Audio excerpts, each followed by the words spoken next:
Hoje em dia a gente ouve falar muito em descriminalização das drogas. O Júlio Adiala estava interessado na tese de mestrado dele justamente no contrário, em como essas substâncias que eram usadas com fins medicinais ou rituais viraram drogas, foram criminalizadas.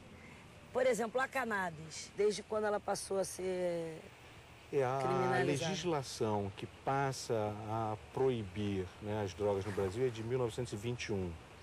A partir daí a gente começa a ter uma série de proibições.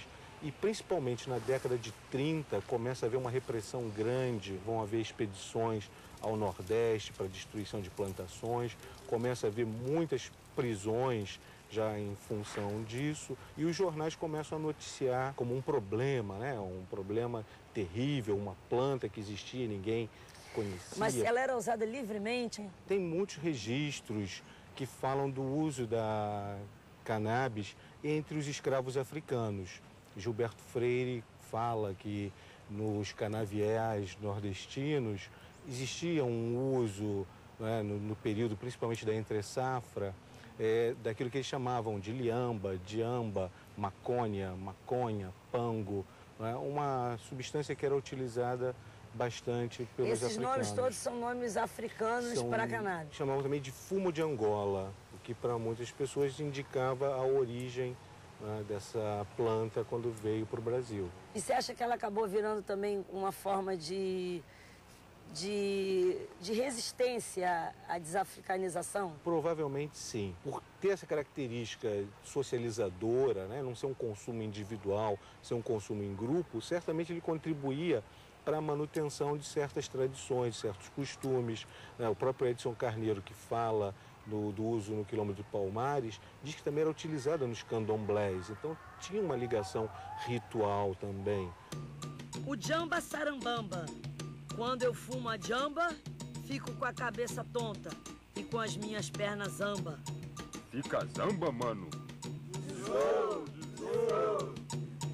Você acha que o fato dela congregada, ela reunida, ela formar esses grupos, contribuiu para ela ser criminalizada? É possível. Na verdade, a gente teve já em 1830 aqui no Rio e em 1866 em São Luís do Maranhão, proibições específicas do pito do pango. Ah, o pito, o cachimbo, né? E o pango, que era um nome que era também conhecida. Na verdade, havia um controle, uma repressão a esses grupos e as suas práticas, como já tinha havido antes em relação ao candomblé, em relação ao próprio capoeira, samba, em relação ao samba. Então, acho que tem uma associação muito grande aí entre o negro, a origem, né, social do hábito de fumar, os negros, os africanos, escravos, essa população pobre que vai formar uma camada da sociedade brasileira e uma tentativa de controle desses grupos por parte do Estado brasileiro. A estratégia de associar a cannabis à insanidade e à violência é muito antiga.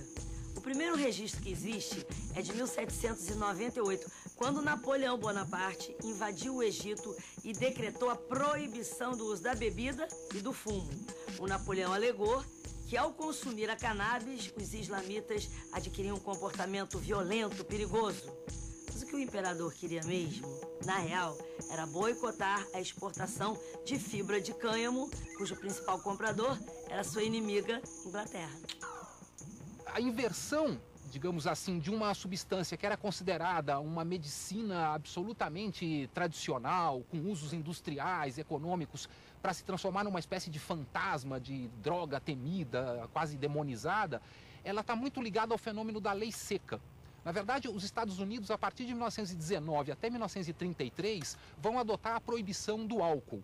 Isso é resultado de vários fatores, entre outros o puritanismo de certas vertentes protestantes que achavam que era preciso abolir qualquer fonte de tentação, no caso uma droga, e não geri-la de uma maneira, enfim, moderada, etc. Bom, a lei seca acaba em 1933. Com o final da lei seca, 4 anos depois vem a proibição da cannabis. Então ela preenche um pouco o vácuo de uma máquina repressiva que surgiu para combater os traficantes de álcool e também para a máquina policial, que perde um dos principais objetos, enfim, da sua ação, que era a perseguição ao comércio clandestino de álcool. Isso se soma a um outro elemento, que é a perseguição a certas minorias étnicas.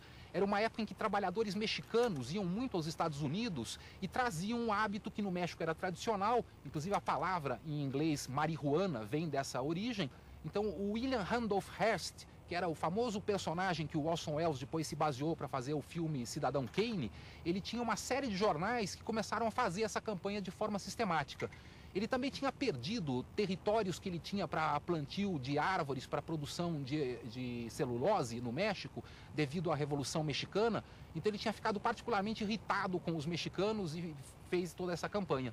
Então houve uma espécie de mistura de vários elementos, uma campanha para substituir matérias-primas que deixam de ser essas da fonte do cânhamo e passam a ser matérias-primas sintéticas. Então a fibra vegetal é substituída pelo nylon ou por fibras petroquímicas. Por outro lado, uma estigmatização de comunidades de trabalhadores imigrantes. E por outro, a indústria farmacêutica também busca patentear produtos que são resultado, enfim, de pesquisas da indústria farmacêutica e que servem para as mesmas finalidades que antigamente se usava os derivados de cannabis. Então são vários interesses que se somam para construir uma espécie de fantasma.